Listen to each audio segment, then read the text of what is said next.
there's been a great mix of like heartfelt, loving messages and just amazing stories. Mike Leach is incredible because he's a revolutionary football coach, but he's even a more storied person. And there's a million stories from Lincoln Riley and Kyle Whittingham and him were very close. Did you know that? I did not know that they were close. No. But it makes sense. I mean, Leach went to BYU, right? Kyle's a BYU guy. Both just real dudes. That's the other thing. But I think him and Lane were pretty good buddies because they knew each other through Monty. I think Monty and him. I heard Lane ask the question, and Mike was asked about Lane. Like, it's obviously they became in a weird way rivals with the Mississippi State and Ole Miss thing. But I think they had known each other for even before, because remember they coached each other against each other in the Pac-12. Yeah, but they knew each other through Monty. I think when he was at Texas Tech. Gotcha. Interesting. Wait, where was Monty? Well, he was in the NFL, but I just mean he was through, coaching circles. I remember stumbling upon an interview where Leach talked about Lane. Like, they're supposed to be like hated rivals, but I actually think they liked each other a lot. And Lane gave a good, they put something out at Ole Miss today. Yeah. Did you ever go through a Leach school when you were scouting? I did. I went his first year at Washington State, and my brother's good buddy, Stevie Hofert, was on the team. So, what was his name? I did briefly.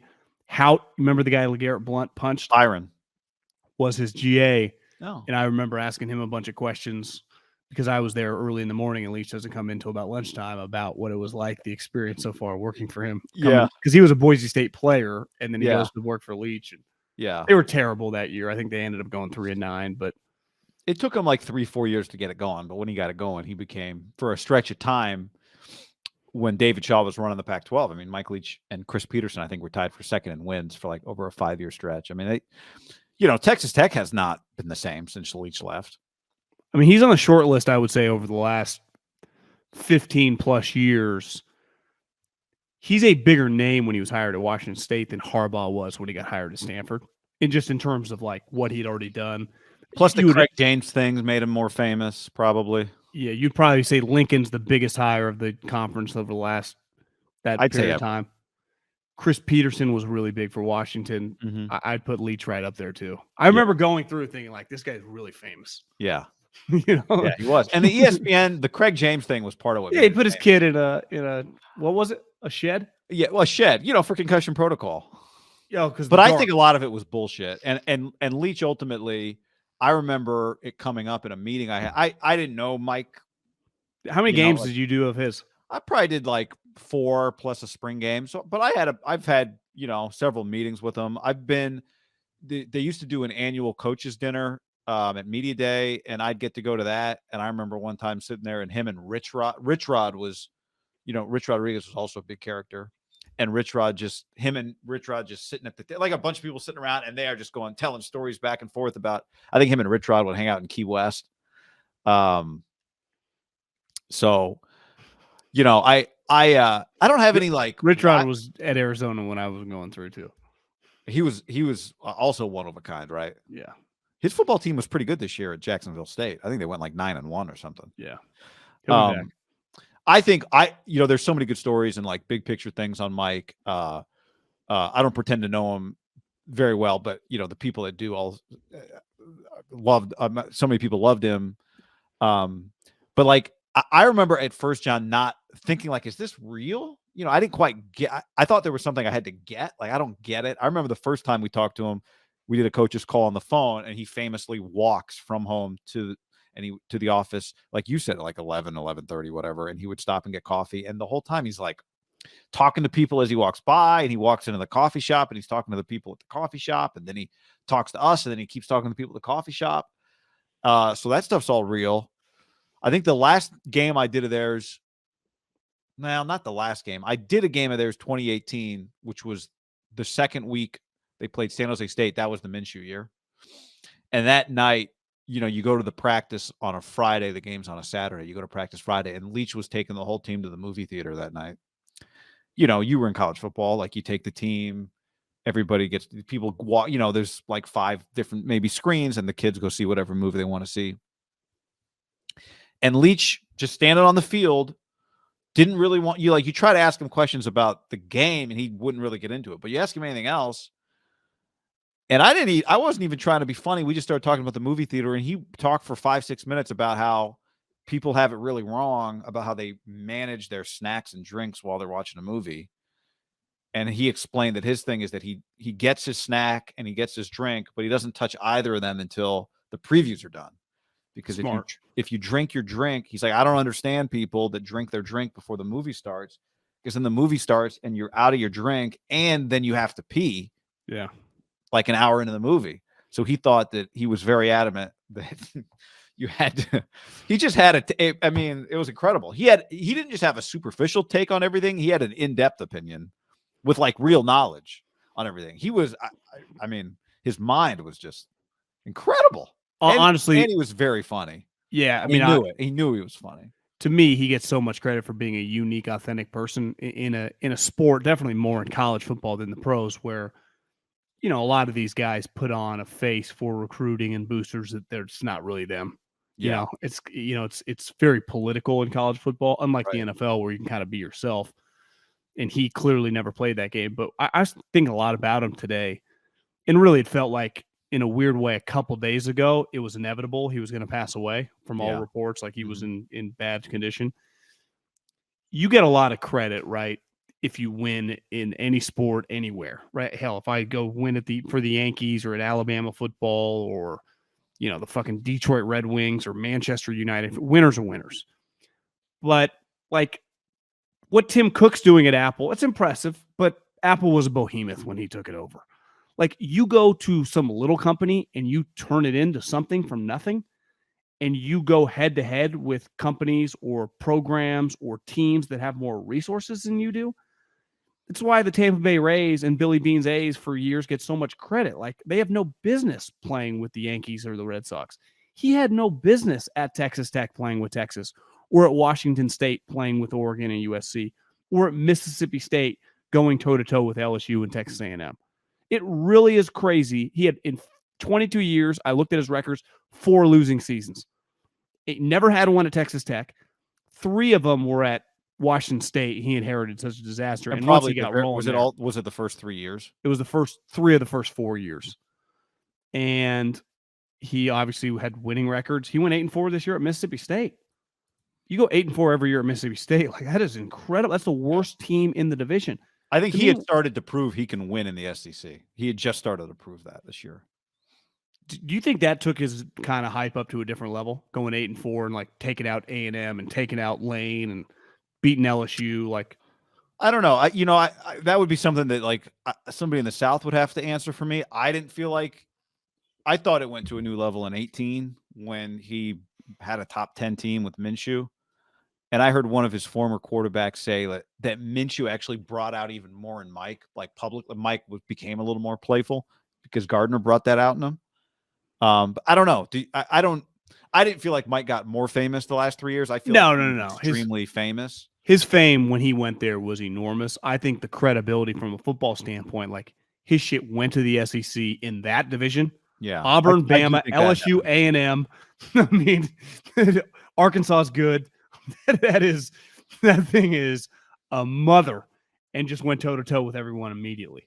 Remember his first game against LSU? His quarterback threw for like 7,000 yards. It was the guy from Stanford. Remember? Yeah. I heard somebody, a couple kind of the beginning of the end of Ed Ogeron's LSU career. Think how many coaches. I also thought about this when you do that, like at these schools, and you start beating people that are just above you. In college football, it's resources, recruiting. How many coaches over the years has he put on the street? Yeah, I mean, he's put a lot into jobs though too. They probably he put somebody on the street and then they hired his guy, probably, right? 100%. But I'm saying coaches that were like their AD and their boosters, like, you can't be losing to this program, and he consistently beat them and they get fired, and he plays a pretty big role in them losing their job because they think, I could be paying half as much for the recruiting budget. And I heard a couple good stories. Jacob Hester was telling a story. He went to LSU, but he was telling a story today. I heard him I was listening to ESPNU radio. and he was saying he went on a recruiting visit. It was Texas Tech. And he's like, Texas is just wearing, Texas is sweet. These guys are swagged out. They got the Nike swoosh. He's like, Texas Tech. He goes, I swear to God, I'm not trying to be mean. I don't even know in hindsight. I couldn't tell you what the logo on their jersey was, like who the manufacturer of their jersey. He's like, he tried to describe it. He's like, it's not a manufacturer. I don't see the logo. It's like a stick figure with big feet and a big head. He's like, I don't know what the logo was. I don't know who made their jerseys, but their jerseys were made by somebody that is a company that nobody's ever heard of and probably doesn't exist anymore. And Texas was the opponent, and they beat Texas's ass with a bunch of guys that should have been on their team. Did you see the story today of the time his year at Oklahoma for Bob Stoops? Leach concocted this plan to leave a fake call sheet on the field pregame. No.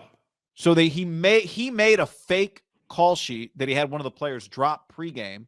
Texas got their hands on it. Had second play of the game, it had flea flicker. And they ran it to the opposite side of the fake flea flicker play. They got up 17-0 before Texas realized they'd been duped. So they ran all the plays, but the opposite of what it said on the sheet. Yeah, or they either ran them to the opposite side because it had to kind of look like the play, or they just didn't run it, but they knew where the defense would be. Yeah, it had been pretty cleverly. Leach did that to them. And then I heard Colt McCoy say today, like one of the things, because Colt McCoy's from that part of Texas, Lubbock area. He's like Southern Texas, I think. Yeah, like West Texas. He's like, everybody kind of goes to Texas Tech. He's like, when we were coming up, everyone's running like the veer, He said Mike Leach, the air raid took over the state of Texas high school football because of Mike Leach. Like Mike Leach, I would imagine, John, there are probably 500 high school coaches talking maybe 1,000 high school coaches telling Mike Leach stories today. Guy, he changed the sport. When you and I were at Davis High, we ran the wing tee, and I think Davis High was emblematic of the majority of high school programs. I don't think you could go from Davis all the way to Florida up to Philly. The majority of high school programs are flinging the rock, right? I'm not saying just flinging the rock. I'm saying go 4 or 5 wide. Yeah.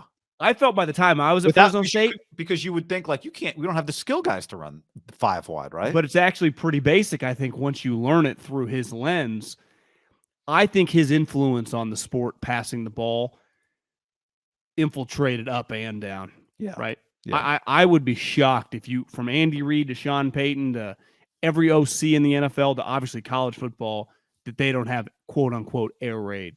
And in a weird way, he's his own guy, but like I thought about it this morning. He did leave the country, Lincoln Riley, who's a Texas Tech guy who was a quarterback for him that he said you should coach, and then he coached for him for what? I mean, almost a decade. Lincoln stormed out and then came back the next day and said, "Okay, I'll coach."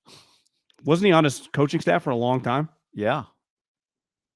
Yeah, and the guy that just got hired at North Texas, Eric Morris, was a receiver for him on those really good Crabtree teams. Make fun of Kingsbury, but I mean, Kingsbury became an NFL coach. Yeah, Kingsbury was a legend. Welker's hit one of his guys. I think Welker would be an OC sometime. Amendola. I've heard Amendola has very good. I heard Chris Long said that him and Amendola used to go to music festivals, both known as like party guys. And they would Chris Long didn't know him, but Amendola obviously knew Mike. And they would call, they'd get really drunk and just call Mike. And Mike would just stay on the phone with them for an hour, just entertaining them. As they were on drugs and high? Yeah, as they were just doing God knows what. Leach would just tell them stories. I guess so. The air raid takes 3 days to install. And the way the stories I would always heard at Washington State was they would install it for 3 days, and then they would just do the same 3 days again. And once a week at practice, they would only run what they called the 6 route, which was play 6, just 4 go routes. That's it.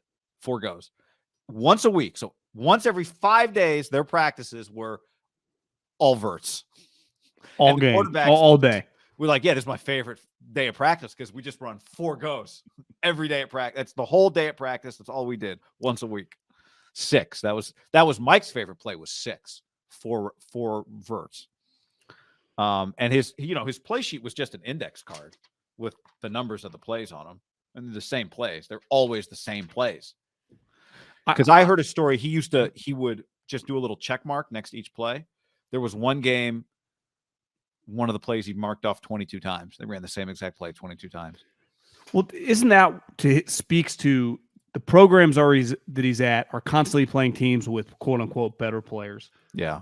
2, without the talent and with a pretty basic offensive philosophy, he constantly won. Like, it is kind of crazy how it worked consistently his entire career for 2.5 decades. It's nuts. There's just not many of him because clearly, like, Lincoln is way more expansive than Mike. He runs the ball a lot, and he has a lot different more pitches in the operation. Bob Stoops. I heard Bob Stoops tell a story today. I guess Mark Mangino. Remember him? Fuck yeah, I remember Mark Mangino. So Mark was on the staff when Leach was the OC for Bob Stoops. Bob Stoops' first year at Oklahoma, he hired Leach from Kentucky. And Mike's like, this is our offense. And, Mike's offense doesn't run the football. And Mangino was like, I've got this run play. It's going to be perfect. And Leach said, that is a great run play, but I'm not going to run it. Like, I don't do that. But that's why his games were so high scoring, because his defense only practiced against his offense. So you could run power against his defense and score on them all day long. That's what made that 18 team, even the 17 team in Washington State, like, they got better on defense. And all of a sudden, like, if you give an air raid team, historically, if you give an air raid team a defense, it's pretty hard to beat. Look at what could you get at Mississippi State, like Fletcher Cox, and you can get athletes there that are going to play in the league just on defense. Yeah. Right. So if he just has a couple NFL guys, Darius Slay went there, he was going to be a problem. If he ever got the right quarterback there, which Patrick Rogers is clearly a pretty good player, the guy he had this year. Will, right? Will Rogers. Will Rogers. Patrick? I thought it was Will. Is it Patrick? I don't know. I retweeted him today. He told a good story. Oh, he did? Well, not even a story, but just thanking him. He was like, I was a first grader when Graham Harrell threw that ball to Crabtree. Yeah. And it was just Will. Yeah. And whenever you see some of that stuff, it always puts in perspective. Like, God damn, I feel old. That's the beauty of being bald. You never go gray. But anyway, sorry, you were saying Will Rogers was putting up numbers. But my take is, at Mississippi State, you can get defensive players because you can get guys into school. We know he could score. You could. I wonder, the sad part about today, and this just crossed my mind now. I wonder if people around like him that knew him well, and I don't know if Mike even talks like this, but like, we're just scratching the surface here of like, watch the fuck out. I think it's very possible that, because to your point, if he won consistently in the SEC, that would have taken him to another level, even though it felt like he had just kind of already reached because look at the teams he'd be upsetting: Brian Kelly, Nick Saban, now Hugh Freeze, Jimbo Fisher, Lane Kiffin. Like, his division was the most famous coaches in the country. Yeah, I mean, think about the names. Just Gus Malzahn, who was there, right? He's just playing really, really famous coaches that are highly compensated. And so if you beat him, like, he destroyed Ed Ogeron's career.